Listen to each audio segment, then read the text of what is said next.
Racket के तार जब खोले गए तो पता चला कि न सिर्फ गैर मुस्लिम छात्रों को जबरन नमाज पढ़ाई जाती है, बल्कि स्कूल की टीचर भी धर्मांतरण कर चुकी हैं। हिंदू टीचर्स ने इस्लाम कबूल कर लिया था। देखिए रिपोर्ट।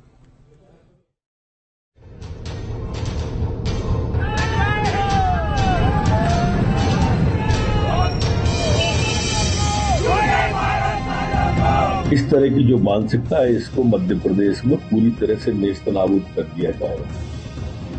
धर्मांतरण और जबरन इस्लामी रवायतों को कबूलवाने के खिलाफ जो गुस्सा दमोह के लोगों में था, वो इस तरह मुंह पर कालिख पोत कर सामने आया। गंगा जमुना स्कूल में जबरन छात्रों का ब्रेन वॉश करने से नाराज लोगों ने दमोह की शिक्षा अधिकारी पर स्याही फेंक दी है। इसी गंगा जमुना स्कूल को लेकर के एक और बड़ा खुलासा भी अब सामने आया है, जब पता चला कि स्कूल में कार्यरत टीचर्स का भी धर्म परिवर्तन किया गया था। इन टीचर्स को हिंदू से मुसलमान बनाया गया था। न्यूज नेशन को मिली जानकारी के मुताबिक दीप्ति श्रीवास्तव धर्म बदलकर अफशा शेख बन गई थी। एक और शिक्षिका प्राची जैन ने इस्लाम कबूल कर लिया था। और तीसरा नाम सामने आया है अनीता नाम की टीचर का, जो अब बन चुकी है अनीता खान। हालांकि ये सभी टीचर्स लव जिहाद या जबरन धर्मांतरण के आरोपों से इनकार कर रही हैं। निराधार है, बिल्कुल भी निराधार है ये आरोप, क्योंकि संस्था 2010 में संचालित हुई और मैंने जो अपना मैरिज सर्टिफिकेट पेश किया वो मेरा 2000 का, सन 2000 का, 10 साल का डिफरेंस उसके बीच में। मेरा निकाह 27/1/2004 में हुआ और वो भी मेरी मर्जी से हुआ, किसी का दबाव नहीं था। स्कूल का तो बिल्कुल नाम जो लिया जा रहा है, बार बार मीडिया ले रही है हाजी सर का इसमें कोई रोल नहीं है, क्योंकि मेरा निकाह हुआ था 27/1/2004 में और स्कूल खुला है 2012 में। हिंदू धर्म छोड़कर इस्लाम कबूलने वाली टीचर्स का ये दावा है कि लव जिहाद जैसा कोई मामला नहीं। स्कूल खुलने से सालों पहले इन्होंने इस्लाम अपना लिया था, लेकिन जो कुछ दमोह के गंगा जमुना स्कूल में हुआ, वो स्कूल प्रशासन और शिक्षिकाओं पर सवाल खड़े करता है। पहला सवाल ये कि अगर इन्होंने अपनी मर्जी से इस्लाम को चुना था, तो फिर छात्रों पर इस्लामी रिवायतों को अपनाने के लिए दबाव क्यों बनाया जाता था? अगर इनका धर्म परिवर्तन किसी प्लानिंग के तहत नहीं हुआ था, तो फिर हिंदू छात्राओं को जबरन हिजाब पहनाकर फोटो क्यों लिए जाते थे? भले ही टीचर्स अपने इस्लाम कबूलने की साजिशों से खुद को दूर कर रही हो, लेकिन जो सच मासूम बच्चे बता रहे हैं, उन्हें कैसे झुटलाएंगी? मेरी वजह ये थी कि जब मैं टीका लगा कर जाता था स्कूल में, तो वो रुमाल से छुटवा देती थी टीका, और रक्षा सूत्र हाथ में पहन के जाते थे, तो रक्षा सूत्र भी सीजर से कटवा देते थे।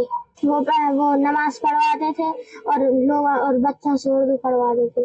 वो लोग नमाज पढ़वाते थे शुक्रवार वाले दिन, और जो कोई नहीं पढ़ता था तो पिटाई तो गलती थी। और फिर वो लोग ऐसे डेली में इंग्लिश हिंदी सब्जेक्ट उनमें था ही नहीं, और वो लोग फिर हिंदी और इंग्लिश थोड़ी थोड़ी रीडिंग करवाते थे, और वो लोग ज्यादा अरबी और उर्दू सिखाते थे, इसलिए सब बच्चे क्या करते थे, वो इंग्लिश और हिंदी भूलने लगे थे। बिस्मिल्लाहिर्रहमानिर्रहीम अल्हम्दुलिल्लाहि रब्बिल आलमीन, इस तरह की नमाज पढ़ाई जाती थी। क्या है पूरी मालूम है? Yes sir. बिस्मिल्लाहिर्रहमानिर्रहीम अल्हम्दुलिल्लाहि रब्बिल आलमीन मालिकी यौमिद्दीन इय्याका नअबुदु व इय्याका नस्तईन इहदिनस सिरातल मुस्तकीम सिरातल लज़ीना अनअमता अलैहिम गैरिल मग़ज़ूबि अलैहिम वलद्दालीन आमीन। तमाम तारीफ़ अल्लाह ताला के लिए है, जो तमाम जहानों का पालने वाला है, निहायत रहम करने वाला है, इंसाफ के दिन का मालिक है। ए अल्लाह, तू हमें सीधे रास्ते पर चलाना, ना कि उन लोगों के रास्ते पर जिनसे तू नाराज हुआ और जो राह भटके हुए हैं। हिंदू हो कि मुसलमान? हिंदू। अगर स्कूल प्रशासन इन बच्चों की गवाही को भी नकार दे, तो उस तस्वीर पर क्या कहेगा जो धर्मांतरण की इस फैक्ट्री यानी गंगा जमुना स्कूल ने खुद जारी किया था? जब स्कूल ने अपने टॉपर्स का पोस्टर लगाया था, तो उसमें हिंदू नाम वाली लड़कियों को हिजाब पहनाकर फोटो लिया गया था। इसी पोस्टर से शुरू हुआ था ये पूरा विवाद, जिसका गुस्सा सड़कों तक भी नजर आया था।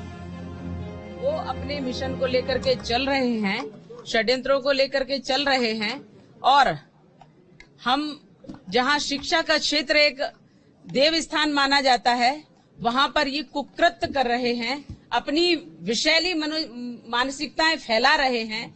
मैं ऐसे लोगों को धिक्कारती हूं, और हमारा शासन मध्य प्रदेश सरकार और केंद्र सरकार दोनों सचेत हैं, इसलिए इनको उचित दंड मिलेगा। छोटे छोटे बच्चों को हिजाब पहनाना स्कूल में पढ़ाई की आड़ में कलमा और आयत पढ़वाना, इसे छोटे छोटे बच्चों का ब्रेन वॉश कर उन्हें मुसलमान बनाने की साजिश नहीं तो और क्या कहा जाएगा। इसी वजह से मध्य प्रदेश सरकार भी इस स्कूल को लेकर सख्त हो गई है और सरकार का ऐलान है कि अगर ये स्कूल किसी रैकेट का हिस्सा है तो उसके तार खंगा ले जाएंगे। पहले दिन ही इसके जांच के आदेश दे दिए थे। हम 4 दिन से लगातार प्रमाण एकत्रित कर रहे थे, बयान भी ले रहे थे, बच्चियों के बयान भी हो गए। इस तरह की जो मानसिकता है इसको मध्य प्रदेश में पूरी तरह से नेस्तनाबूद कर दिया जाएगा। मैंने पुलिस को निर्देश दिए कि प्रथम दृष्टया जो जानकारी आई है उसके आधार पर वैधानिक कार्रवाई आज पुलिस करेगी। इसी मध्य प्रदेश के भोपाल और जबलपुर से हिजबुल तहरीर नाम से उस गुट का खुलासा हुआ था जो बड़े पैमाने पर धर्मांतरण के रैकेट में शामिल था। भोपाल में हिजबुल तहरीर के रैकेट का पर्दाफाश हुआ तो जबलपुर में एनआईए की छापेमारी में एक ऐसा ग्रुप मिला जिसका कनेक्शन इस्लामिक स्टेट की विचारधारा से होने का शक था। जबलपुर में एनआईए ने 3 लोगों को गिरफ्तार किया और तीनों से कट्टरपंथी सामग्री बरामद हुई। इस सामग्री में सबसे खतरनाक थे वो वीडियो जिनके जरिए ये कट्टरपंथी विचारधारा का प्रचार प्रसार करने में जुटे हुए थे। वीडियोस में ऐसे लोगों के भाषण दिखाए जाते थे जो कथित तौर पर दूसरा धर्म छोड़कर मुसलमान बन गए थे। उन्होंने 2014 तक मुझे झेला, हमारे डिबेट चलते रहे 4 साल तक। उसके बाद फिर उन्होंने कहा कि तेरी इस्लाम की गंदगी लेके तू निकल जा। अपनी वाइफ बच्चों को लेके निकले, अल्हम्दुलिल्लाह हम लोग बाहर गए। उसके बाद कुछ समय बाद उन्होंने फोन कर दिया, कलेक्टर, आईजी, एसडीएम वगैरह सबको फोन किया। फोन करने के बाद बोला मेरा बेटा जो है ये इस्लाम कबूल कर गया, किसी ने इसका ब्रेन वॉश कर दिया, जरा देखो, हो सकता है देश के लिए नुकसानदायक हो सकता है। कहीं बच्चों का ब्रेन वॉश, कहीं अवैध रूप से धर्मांतरण। एक ही राज्य से जब ऐसे अलग अलग मामले सामने आए तो शक पैदा होना लाजमी है कि ये सारी वारदात अलग अलग है या फिर कोई ऐसी ताकत है जो संगठित तरीके से अवैध धर्मांतरण के गुनाह को अंजाम दे रही है। Team news nation.